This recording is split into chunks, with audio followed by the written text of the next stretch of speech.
Assalamualaikum warahmatullahi wabarakatuh. Nama saya Sinta Marlina, NIM 182111320. Saya mahasiswa dari UIN Surakarta, jurusan Hukum Ekonomi Syariah, Fakultas Syariah dari kelas 6J. Di sini saya akan mereview buku yang berjudul Bantuan Hukum Suatu Tinjauan Sosial Yuridis dari Profesor Dr. Surjono Sukanto. Siapa sih beliau itu? Beliau adalah Lektor Kepala Sosiologi dan Hukum Adat di Fakultas Hukum Universitas Indonesia.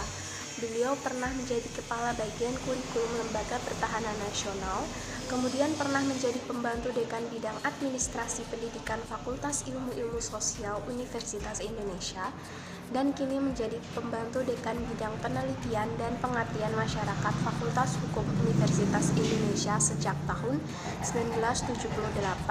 Yang bersangkutan tercatat sebagai Southeast Asian Specialist dari Ohio University dan menjadi founding members dari World Association of Lawyers. Beliau mendapat gelar sarjana hukum dari Universitas Indonesia, kemudian Master of Arts dari University of California, lalu sertifikat dari Academy of American and International Law Dallas, dan gelar doktor ilmu hukum dari Universitas Indonesia. Ia juga diangkat sebagai guru besar sosiologi hukum di Universitas Indonesia.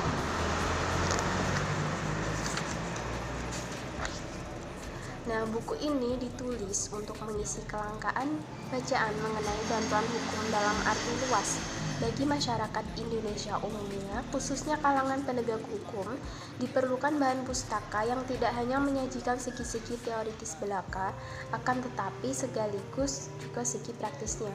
Buku ini berusaha untuk menyajikan kedua hal tersebut dalam uraian diusahakan sesederhana mungkin. Nah, buku ini memiliki 254 halaman dengan beberapa bab, yaitu terdiri dari 8 bab. Bab pertama yaitu pendahuluan yang berisi tentang pengantar, bantuan hukum pada masyarakat berkembang, masalah-masalah hukum.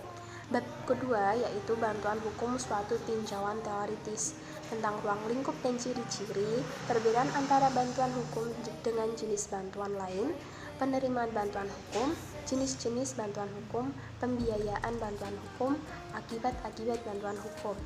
Untuk bab ketiga, yaitu tentang kebutuhan akan bantuan hukum, seperti faktor-faktor yang mempengaruhi, cara-cara mengukur adanya kebutuhan, kekurangan akan bantuan hukum, inventarisasi masalah hukum, dan materi bantuan hukum dan pembidangnya. Pada bab 4, yaitu berisi tentang sejarah perkembangan bantuan hukum di beberapa negara di Eropa dan Amerika, perhatian terhadap bantuan pada awal abad 20, sampai bantuan hukum sesudah Perang Dunia II, dan perkembangan bantuan hukum sampai tahun 1976.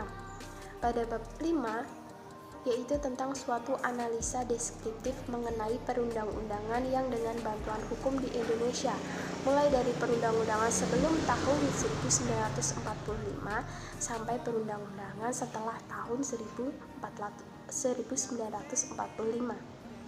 Nah, pada bab 6 itu berisi tentang beberapa catatan mengenai wadah bantuan hukum untuk golongan tidak mampu, seperti pembudayaan bantuan hukum, lembaga bantuan hukum di Jakarta, bantuan hukum dan perguruan tinggi.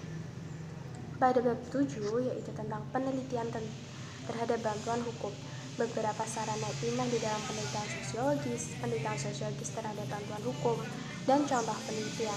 Nah, contoh penelitian di sini di buku ini itu dilakukan beberapa universitas baik di Indonesia. Jadi kita bisa mempelajari contoh-contoh di buku ini. Kemudian pada bab 8, bantuan hukum dan sikap warga masyarakat, seperti fungsi dari sikap manusia, beberapa faktor yang mempengaruhi sikap, perubahan sikap melalui bantuan hukum, sampai program jaksa masuk desa, dan bantuan hukum diagnostik atau konsultasi hukum, dan kasus-kasus bantuan hukum. Nah, selain dijelaskan juga apa maksud dari setiap subbab materi ini, juga dikasih contoh seperti kasus-kasus bantuan hukum atau bantuan hukum diagnosis atau konsultasi hukum. Jadi kita bisa tahu bagaimana kita menghadapi ketika kita menjadi bagian dari lembaga bantuan hukum itu, bagaimana kita mengatasi kasus-kasus soal bantuan hukum yang ada di masyarakat. Di sini itu dijelaskan semuanya, ada contoh-contohnya.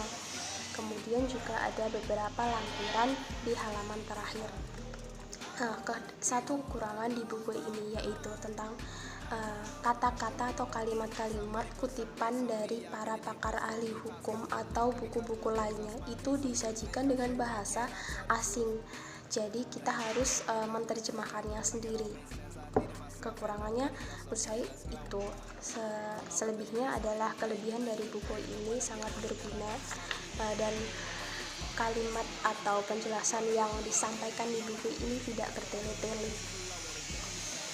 Jadi bisa kita pelajari dengan mudah ketika kita ingin tahu lebih luas apa itu arti bantuan hukum.